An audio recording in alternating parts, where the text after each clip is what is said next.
Hello, my name is Annagrace Ligons. I am going into my third year teaching at Madisonville North Hopkins High School in Madisonville, Kentucky. And I am so excited to have the opportunity to advocate for our program, but really I'm excited for the opportunity to brag on our students and show off some of the awesome work that they have been involved in this year. After my presentation, I hope you walk away with a better understanding of the importance of agricultural education. I hope that you see firsthand the success that students have had in our program and realize the need for financial support in these programs across the state of Kentucky. First of all, what is agricultural education? Before being involved and being an ag teacher, I had a really limited knowledge on what agriculture education was. So starting off, I just wanted everybody to kind of be on the same level of knowledge that agricultural education is for students that are interested in agriculture, but also food and natural resources.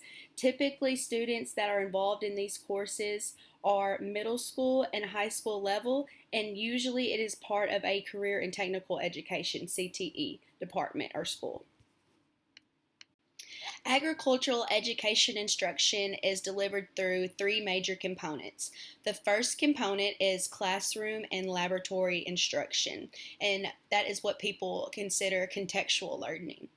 The next component is experiential learning or work-based learning. And then the third component is leadership development, and those opportunities are offered through our co-curricular student organization, National FFA. With that being said, everything starts in the classroom. So we introduce those concepts, the theories in the classroom, and then we take them out to the laboratory where we can kind of hands-on apply those concepts in real life. They learn by doing things hands-on. So my laboratory is my greenhouse, which is pictured above. Also, our laboratory is our newly constructed chrysanthemum pad, and also our laboratory is our flower workshop or my classroom. So in the classroom, they learn these theories, they learn these concepts.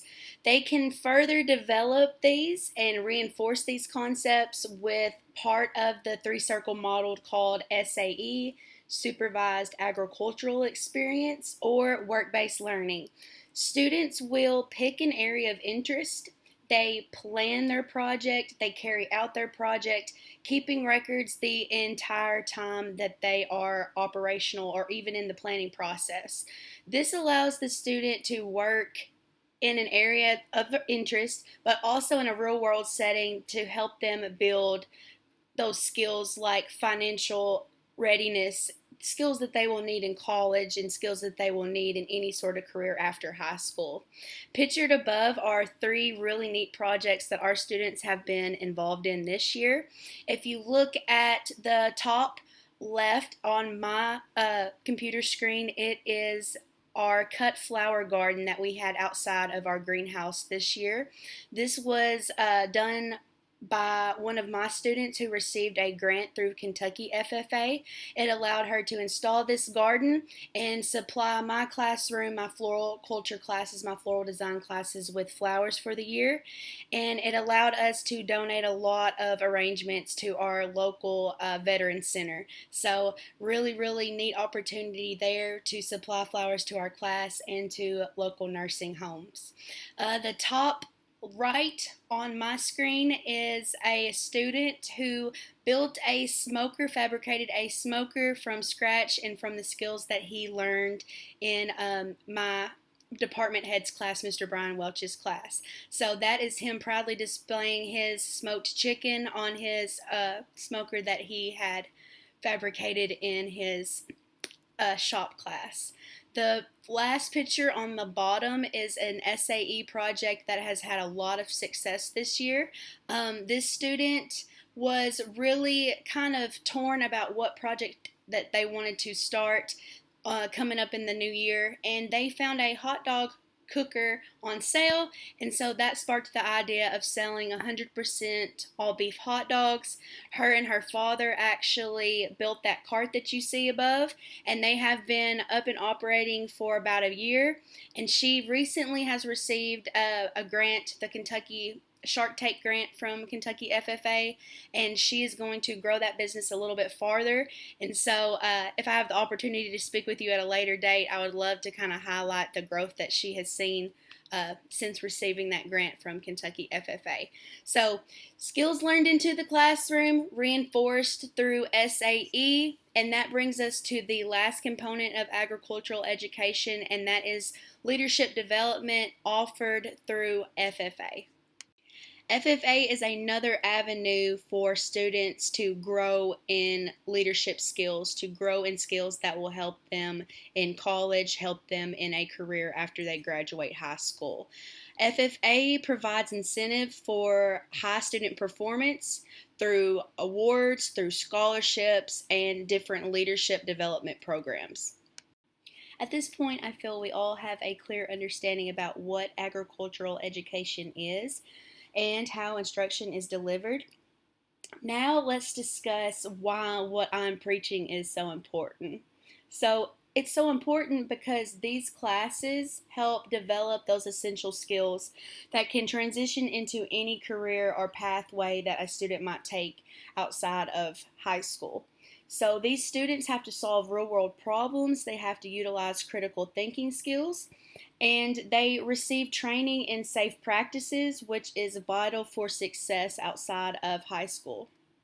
Other skills learned through agricultural education courses that are applicable across various career paths are how to keep accurate records, how to manage finances, and how to communicate effectively with peers, with customers, but also with supervisors.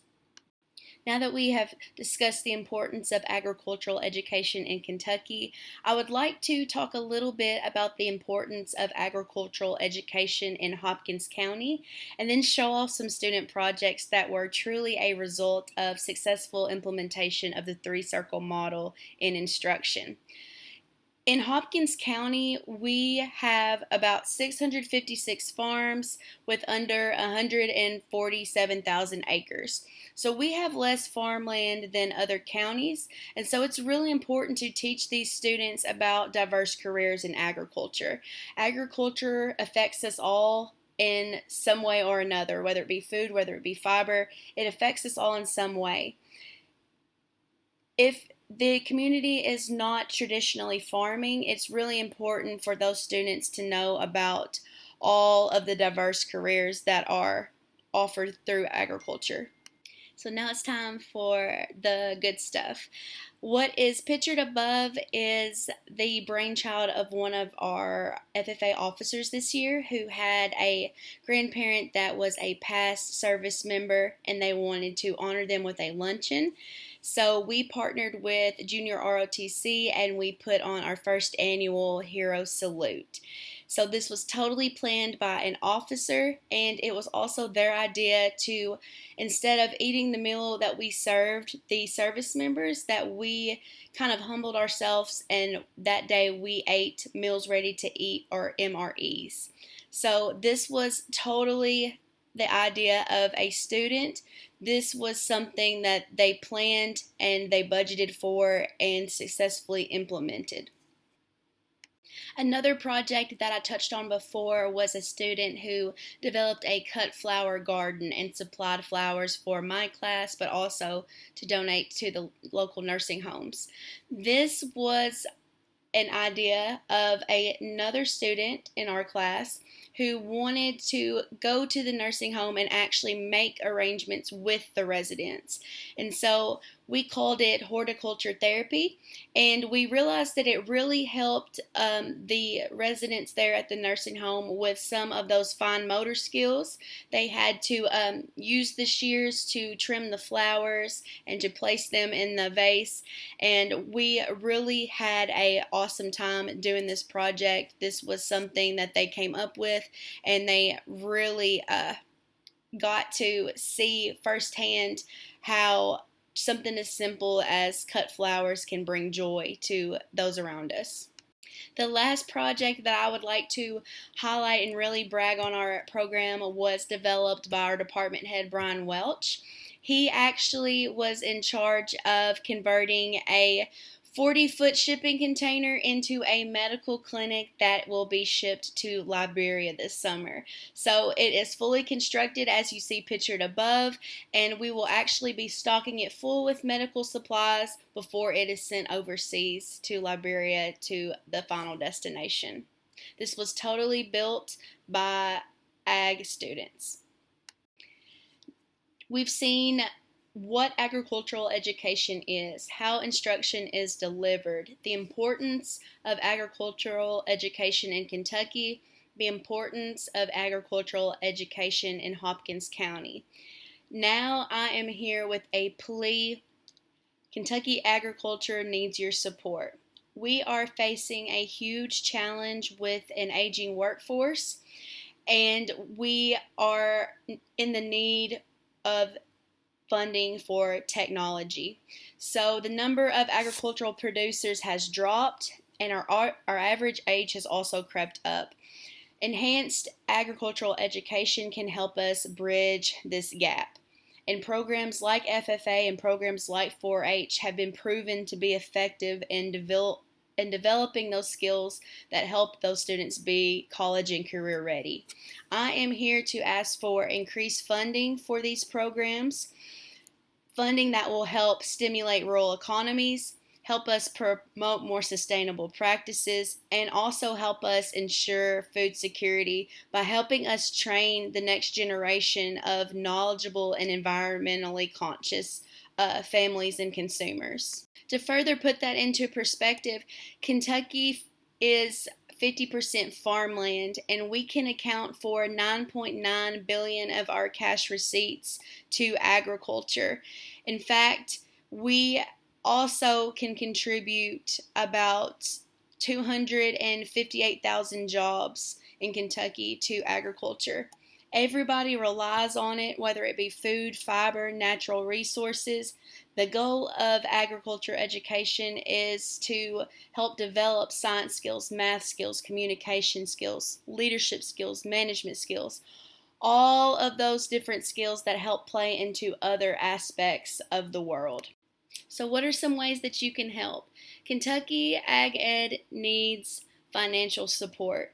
Please vote to allocate additional state funds for Ag Ed in schools and community colleges to help provide them with modern equipment and resources. Vote to increase funding for 4-H or FFA or any organization that helps promote ag literacy. Create and fund programs that help connect local farms with school cafeterias. Offer tax incentives and financial support for our young farmers, and establish loan forgiveness programs for graduates that work within agriculture in Kentucky to help incentivize people getting into the field of agriculture, but also incentivize going to college and becoming more career ready, college and career ready. Thank you so much for the opportunity to speak with you today about agricultural education, how instruction is delivered, the importance of it in Kentucky, and the importance of it within my community and the impact that it's had on my students. If you have any questions, please contact me at the email below. I would love to hear anything that you guys might have to ask. Please always remember to support your local agricultural education programs and your local ag students, and hopefully you have walked away with a better understanding of what it is and the impact that it can make if done properly. Thank you so much again for the opportunity. Again, if you have any questions, please email me at the email above. Thank you.